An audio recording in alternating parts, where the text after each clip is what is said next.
Hey guys, another video.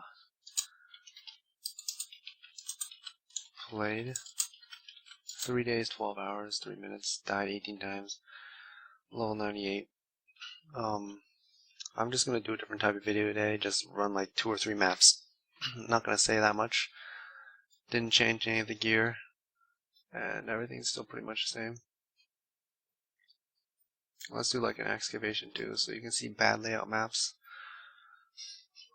Oh man. The worst part of this stuff is rolling them. I've been rolling them quite a bit less aggressively than double pack size.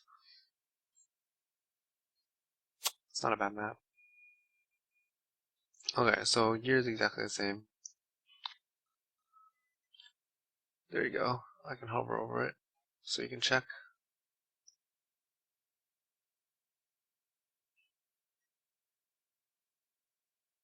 I leveled up, so I just put extra points into energy shield. I may switch it around later, but for now it's fine. Anyways, I'm gonna try to do a little more maps today instead of talking too much. I guess I'll like comment some like important stuff. So when you're mapping, the thing you have to be careful of, pay attention the most about, is probably potting before you go into a pack. And what I mean by that is, like, you see right there how my HP dropped.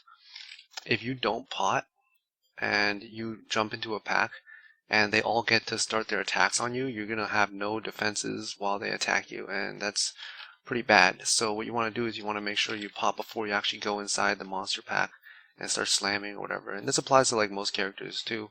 You don't want to engage monsters without your pots up, obviously, but a lot of people don't realize that once monsters start their attack animation, that's the damage that they're going to calculate the hit as. So you want to have your pots up before you engage. And the sketchy thing is, if you pot too early, for example, if I pot like right here and there's no monsters to kill, then it's going to be bad, just as bad as not potting, because you're going to run out of pots on the next pack. So you kind of have to be a little bit of have a little bit of foresight when you play the game, like at the scarier maps especially, and you want to pot before you actually go in. That's very important. Otherwise, you're just going to get hit, like I said, by monsters' attack animation, and if you pot during the attack animation, it's not going to do anything for you. So that's like number one most important probably on this character, especially for like something like this where when I have my pots up, the block goes to 71 from whatever 71 minus 39 is, 32. So potting, pre-potting before you actually go in the pack is actually pretty important.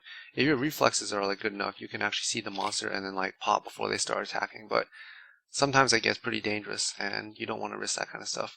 So be sure you do that when you're playing maps, especially the more dangerous ones. And the other thing is you want to keep your mind out for Vinktars. That's like your main flask for leech. It leeches like just an absurd amount of life. So you want to have those up like always in the danger situations. A lot of survivability is from killing monsters instantaneously and leeching your health back instantaneously. So even if you get hit by something, as long as they can't one-shot you, you're just going to insta-leech everything. So that's how it goes. And that's probably the most important play advice I can give you. The other stuff is like make sure you have Vault Discipline. I'll explain in a second after I kill this boss though. So most bosses should be pretty trivial with potting and stuff.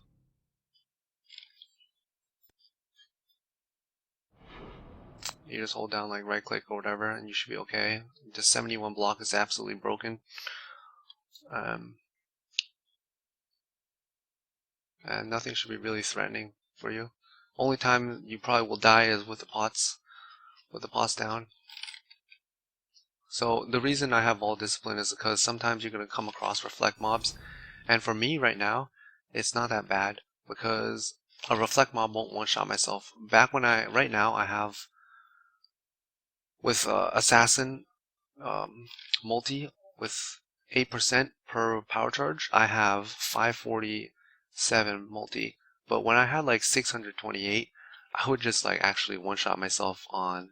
I did 6.6k damage to myself with a reflect rare on the initial hit, not even the aftershock. And I had fortify and all my pots of basalt and roomies, and that really scared me, because if it was the aftershock, I would have gotten killed. So I lowered my multi down to like 547. I lowered my physical damage a little bit, and that's the kind of stuff you're gonna have to do when you play characters with just too much damage. You have to end up balancing the survivability and the damage at the same time, not because the monsters kill you, but because you actually kill yourself. So if you're playing this similar character, you don't wanna do like one-shotting to your own character. So you're gonna have to curb down your damage a lot, especially once you start reaching 600 multi and this kind of like damage range. The base damage and the multi, you want to like keep that down and scale it through attack speed with jewels. That's what I recommend for you. Um, Otherwise, the character should be good. I guess I'll show you like how I manage my inventory too. I just have stuff that I put in for. Um, I don't know how much this is. I'll manage it later, but I would just ID stuff that I potentially could use, or maybe I feel like IDing. And then all these tabs are for chaos recipes. Anyways, I'll play like more maps so you can get an idea of what it's like. I guess I'll play one more after this too. Maybe show you like a bad layout map.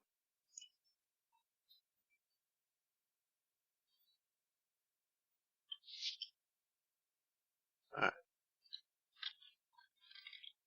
But yeah, I was mentioning use Vault Discipline on Physical Reflect, because the dangerous thing is if it's a Phys Reflect and you just take damage on the last hit, because it reflects, when you hit a Reflect mob, it leeches first, then it reflects last. So if you kill it on the last hit that you kill it with, it will reflect to you the damage and will not leech. You will not leech the damage afterwards. It will leech before the reflect. So you're going to be left, what that means is you're going to be left with some HP as empty. You're going to take some damage. And if that happens, and the reflect comes with the Nemesis affix that has volatile, and then you take a volatile on top of that, that could potentially one-shot you even at like 12k HP. But you don't want that to happen to you. So what you want to do is you want to either check every single physical reflect and maybe even elemental reflects to make sure they're not volatile, and then only kill them if they're volatile, or you make sure you kill them but you're out of the range for the volatile, or you can pop the Vault Discipline, like right here. If you pop Vault Discipline, it's totally okay. That works too. So you want to do like one of those three things. Basically, you want to prevent the worst case scenario from happening, even if it only happens like 1% of the time, or maybe like 0.1% of the time. You want to prevent it at all costs. So you play every scenario as if it were worst case to make sure that one time that you don't get dumpstered by the volatile reflect. So stuff like that. That's what you have Vault Discipline for. I haven't really found a need to use it because I'm usually just too lazy to press the button. I'd rather just stand at the distance that's safe from volatile and hit the monster with the aftershock. That seems to be like how I play usually. But I have been hit by volatiles for like 7k, 6k, 8k. So if you can imagine, if I hit myself with a reflect and a volatile on top of that, then that's gonna rip the character, and you don't want to do that. So be sure to do one of those three things. Either check, make sure it's not volatile when it's reflect, pop your Vault Discipline, or just run out of range. You see here, like I don't have any Vinktars up. It's kind of dangerous. Most attack-based bosses you don't feel threatened by at all, because you just have such high block. It's just whatever. They don't even hit you in the first place. Normally I'll pick up like these rares and stuff to put in my chaos recipe tabs, but sometimes I just get lazy, or I just want to go through maps quicker, that I don't even bother. But yeah, the way I make money is not the most optimal. So if you're like copying me to make money, maybe you don't want to actually pick up nothing, because I pick up like almost nothing, and consequently my money making is not as good as it could be if I picked up more stuff. So don't really follow me if you want to like, oh man, he has high level characters, I'm gonna follow him to get more money. No, I don't know how to make money when I pick up things. Most of my money is just made through like playing an absurd amount of time and picking up minimal things. Mostly because I don't really enjoy trading, but that's a different issue.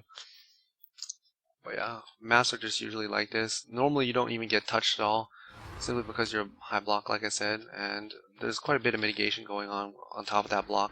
Like, see this right here? I know it's a Shroud Walker, so it can't be a volatile if it's a Shroud Walker, so I don't need to pop Vault Discipline, but I still did to show you as an example. But yeah, this is the usual mapping. You're not really scared of anything. There's just a few things you have to watch out for. Like, usually how a character goes is, initially when you make the character, you need to have like enough of a HP pool to not die, you know, and then you have to start figuring out your physical damage problems. Like monsters start doing heavy physical damage, and you take a lot of random physical spikes that you really can't control. Um, you know, and that sucks. So you figure that stuff out, and then the next scariest thing that kills you is actually the elemental stuff after the physical, because there's so many like volatiles and random like elemental one shots that just do so much damage. So once you figure out your physical, like I have roomies and fortify and high ES pool and basalt, then the things I'm scared of is just like I told you, like volatiles, reflex, things that can like completely one shot you, especially like minus max.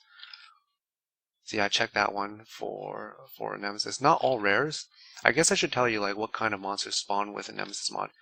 If it's not if it's not a like map that has rare monsters, then the rare monster does not always have a nemesis mod. It's like some small chance that it will, and it's not all the time. It's like maybe 1 in 10 or something will have a nemesis mod at all.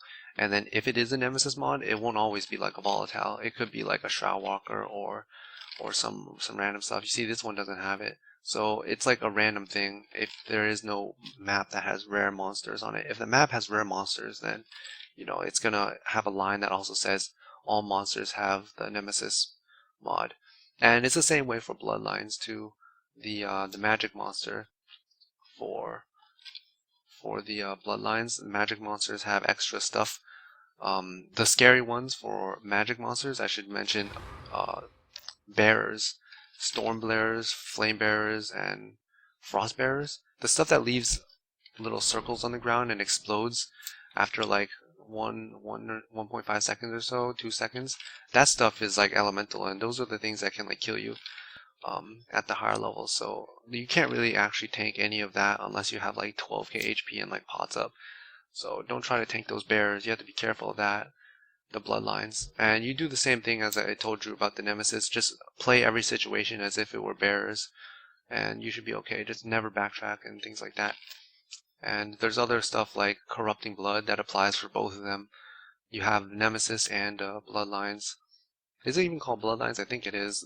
They're both corrupting blood. They both can be corrupting blood. I think the magic pack corrupting blood applies when you kill them, and then the rare monster corrupting blood applies when you hit the monster every single hit, not just on kill. So that's the difference between the magic and the rare corrupting blood. I didn't actually know that until way later in the character, because what usually happens is I one-shot mobs on most of my characters, so I didn't even know that the magic ones weren't on hit because I always killed them in like a single hit. But then like one of my characters was not strong enough to one-shot, so I figured out that magic monsters were on the kill and actually not on hit. And that stuff is like really scary when you have something like zombies, which have really strong main hand damage. And there's like 6 or 7 of them, and then there's like added damage on the map or whatever, and it buffs like the main hand damage of monsters, and the corrupting blood debuffs like 3k per second per monster. That stuff gets really, really scary. So to prevent that kind of stuff, you always have to have a bleed flask. For my case, I have like a bleed on my basalt. And I think every character pretty much has to have bleed flask all the time. What ends up happening is if you put it on a life flask and it's like an instant flask, then you're going to have situations where you just can't react fast enough to really bad circumstances. Like I told you, when all the stuff buffs the monster's main hand and you just instantly get bled and you drop instantly and you can't react to that kind of stuff. That's like dangerous. So you want to have it on like a flask that you always have up. And that's part of the reason why I have like a flask character. I mean a flask node on every single character is because the benefit of it is just too much to ignore. The buffing of the flask. You see those are bears, you want to be careful of those. It buffs like every single flask, and it like continuously has like flask up because it's not only remove bleeding, it's immunity to bleeding during flask effects. So if you have it the entire time you're playing map, you never have to worry about um, bleeding. And the same thing for like freeze, and not so much shock, but sometimes shock. So that's why I have those three suffixes on Flask, and I think it's like pretty mandatory for every player to have those things. So I think that's it for this video. Maybe in the future videos, for this character, I'll continue showing more maps more than talking, because this character is pretty much done. There's nothing left to say, and look forward to that in the future. I'll see you guys next time.